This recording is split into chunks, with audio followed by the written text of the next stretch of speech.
Salut chers téléspectateurs, heureux de vous retrouver pour vivre ensemble avec vous le meilleur du football africain et mondial après un mois d'absence.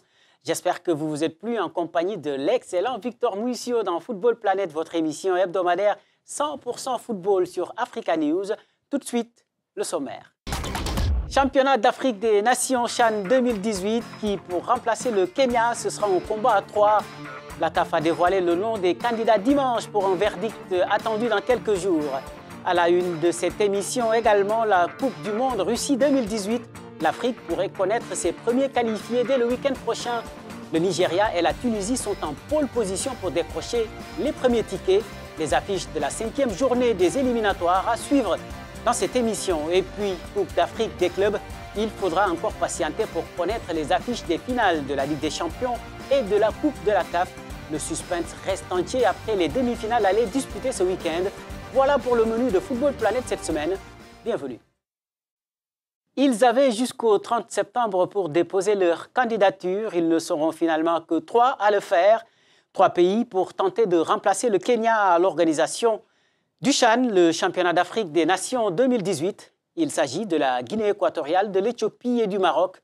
La liste a été dévoilée dimanche par la Confédération africaine de football et leurs élus devraient être connus d'ici à la fin de cette semaine. Je vous le disais en titre, retour des éliminatoires de la Coupe du Monde Russie 2018. L'Afrique va peut-être connaître ses premiers qualifiés à la phase finale de la compétition dès le week-end prochain. Parmi les équipes les mieux placées, la Tunisie et le Nigeria. Nous nous arrêtons justement sur les Super Eagles, absentes des 2 dernières Coupes d'Afrique des Nations. La bande à Victor Moses est en train de renaître de ses cendres. Elle règne en maître dans le groupe B et n'est plus qu'à une victoire d'une 6e qualification au mondial, comme nous l'expliquent Victor Muisio et Brice Quinho. Le 7 octobre pourrait être une date décisive pour les qualifications zone Afrique de la Coupe du Monde de 2018 en Russie. Les matchs du week-end prochain pourraient envoyer certaines équipes au mondial de la Russie, d'autres par contre pourraient être recalées. Les Super Eagles du Nigeria pourraient être la première équipe à se qualifier à condition de battre les Chipolopolo de la Zambie qui le recevront à domicile au Godwill à Kpabio International Stadium au sud-est de la ville d'Oyo. Une victoire qui marquera une 6e participation à la Coupe du Monde pour les Eagles. Le trio de Leicester, Ahmed Moussa, Wilfried Ndidi, Kelechi Iheanacho et Alex Iwobi d'Arsenal joueront aux côtés du duo expérimenté de la Chine, le capitaine John Mikel Obi, Odion Ighalo et de l'attaquant de Chelsea, Victor Moses. On imagine en ce moment l'euphorie suscitée par ce retour au premier plan des Super Eagles pour qui la qualification au prochain mondial ne semble plus qu'une question de formalité. Mais attention à la désillusion, même si rien ne semble pouvoir les arrêter. Nous sommes justement en ligne de Port Harcourt avec le journaliste nigérian Ufuoma Egbamuno. Merci monsieur de nous rejoindre dans cette émission. Alors, je l'ai dit tout à l'heure, le Nigeria est plus que proche d'une qualification au mondial 2018. Comment se prépare la réception de la Zambie qui joue son va-tout dans ce match décisif? Oui, c'est vrai que j'ai dit que la préparation individuelle commencerait lundi. Hier, certains joueurs arrivaient déjà. Cela veut dire qu'ils viendront aujourd'hui. Et d'autres qui étaient occupés par leur club pour des championnats européens devraient venir probablement demain ou mardi matin.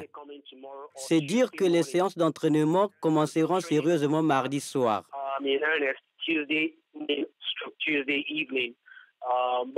Bien sûr que les préparatifs d'un point de vue administratif ont duré quelques semaines.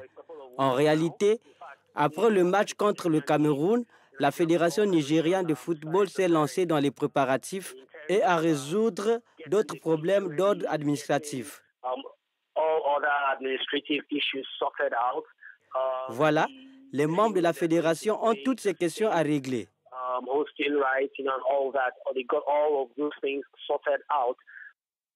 Alors, imaginez-vous cette équipe louper la qualification, ce qui mathématiquement reste une probabilité.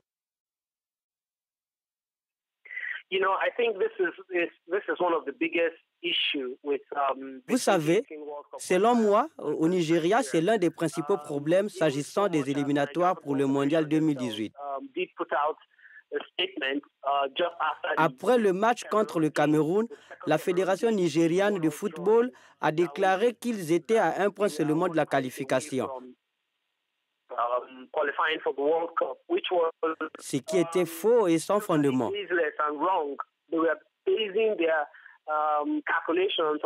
Ils fondaient leurs espoirs sur la défaite de la Zambie face à l'Algérie. Et on n'a même pas pu analyser d'autres éventualités.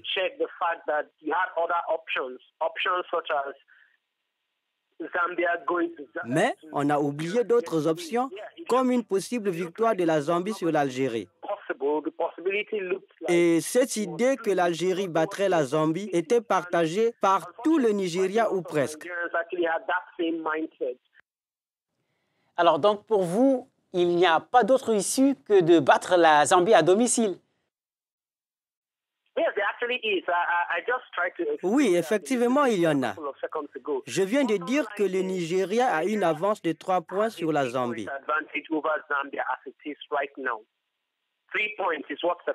Cela veut dire qu'il y a encore 6 points que les équipes doivent se disputer.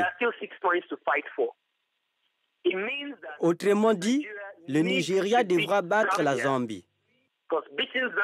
En battant la Zambie, le Nigeria aura 6 points d'avance sur cette dernière.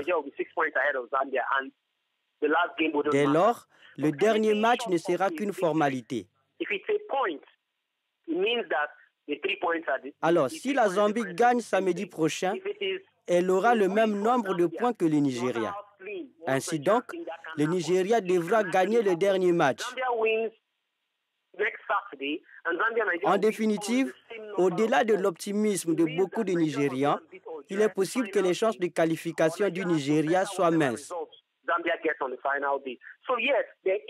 Il n'est pas donc exclu que le Nigeria ne soit pas qualifié pour la Coupe du Monde 2018. Je vous remercie Ofuoma Igbamuno qui nous parlait de Port Harcourt au Nigeria. Et pour avoir une idée de ce qui nous attend le week-end prochain, voici le programme complet et les classements par groupe.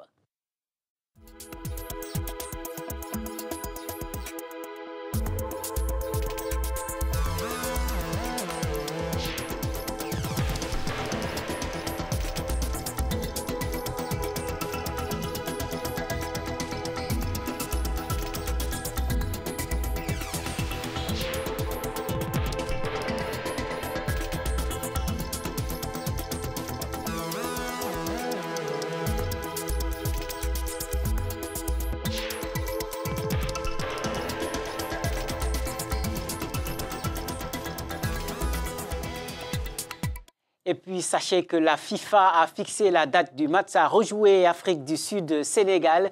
Ce sera soit le 8 ou le 9 novembre prochain. La décision de rejouer la rencontre avait été prise début septembre.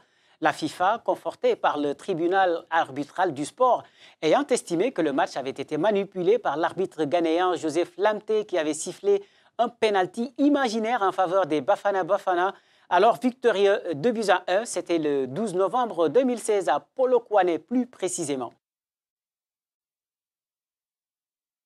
Enfin, pour être tout à fait complet au sujet des éliminatoires du Mondial 2018, retenez que l'Algérie, déjà éliminée de la course, se passera des services de Riyad Mahrez pour la réception du Cameroun. Un match pour l'honneur pour les deux équipes. L'attaquant des Foxes de Leicester a été écarté par le sélectionneur à l'image d'autres cadres de l'équipe dont certains sont accusés de manque d'implication par leur fédération. Au même moment, Pierre-Emerick Aubameyang retrouve la sélection du Gabon. Le capitaine des Panthères avait manqué les 2 derniers matchs, dont celui victorieux contre la Côte d'Ivoire qui a permis à l'équipe de se relancer. Reste maintenant à savoir si le retour de l'ancien Stéphanois va permettre aux Panthères de conforter cette belle embellie comme il le fait bien avec le Borussia Dortmund en ce début de saison. Après cette journée, Aubameyang a déjà inscrit 8 buts qui le placent à la tête du classement des buteurs de la Bundesliga. Il aurait pu d'ailleurs inscrire son 9e but de la saison samedi dernier. Regardez pourquoi il ne l'a pas fait.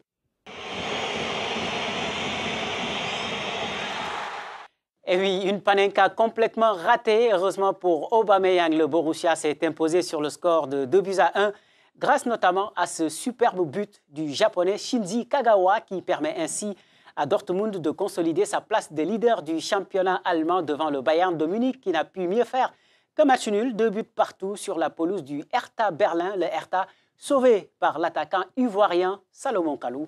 Regardez.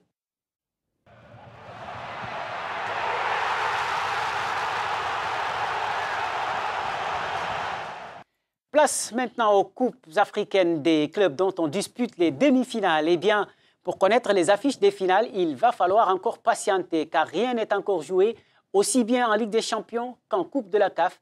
En Ligue des Champions, tout d'abord, tout reste à faire entre l'USM Alger et le Wydad de Casablanca. Les deux formations ont fait match nul, 0 but partout vendredi à Alger. Dans l'autre rencontre, léger avantage, mais avantage quand même pour l'Étoile sportive du Sahel, vainqueur devant les Égyptiens d'Al-Ahli 2-1, score final.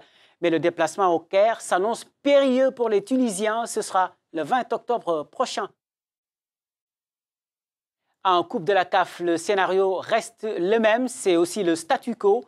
Il faudra attendre les matchs retour pour connaître les noms des qualifiés pour la finale. Le tenant du titre, le TP Mazembe, se rendra tout de même au Maroc avec un petit avantage. Les Corbeaux de Lubumbashi, comme on les surnomme, se sont en effet imposés sur la plus petite des marques devant le FUS de Rabat dimanche. Dans l'autre rencontre, le club africain est passé de justesse à côté d'un hold-up parfait sur le terrain de Supersport United. Mais après avoir été mené dès la 21e minute, les Sud-Africains ont égalisé en toute fin de partie. Ça reste malgré tout une bonne opération pour les Tunisiens. Verdict final également le 20 octobre prochain. Il porte le Barça et n'en finit plus de battre les records. Vous l'avez sans doute deviné, je parle de Lionel Messi. Le prodige argentin est entré un peu plus dans l'histoire du club catalan dimanche. Il a disputé son 594e match sous la tunique blaugrana et devance l'ancien capitaine Carles Puyol. Et cerise sur le gâteau, la Pulga, comme on le surnomme, s'est encore fendu d'un doublé malgré l'ambiance morose au Nou Camp devant Las Palmas, un match disputé à huis clos comme vous pouvez le voir sur ces images.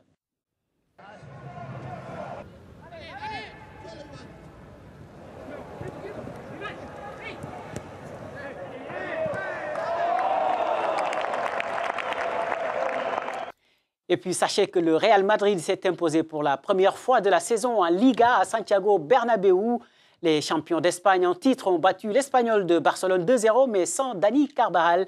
Le défenseur espagnol souffre d'une maladie cardiaque et devra être éloigné des terrains pour une durée indéterminée. Une terrible nouvelle pour les merengues, mais également pour tous les amoureux du football qui prient pour le retour de l'un des meilleurs défenseurs au monde. Voilà, c'est sur cette note que nous vous quittons, mais l'actualité se poursuit sur notre antenne et sur notre site web www.africanews.com. Vos réactions également sur nos pages Twitter et Facebook. Football Planète revient la semaine prochaine, même heure, même chaîne, Africa News. Merci et excellente semaine.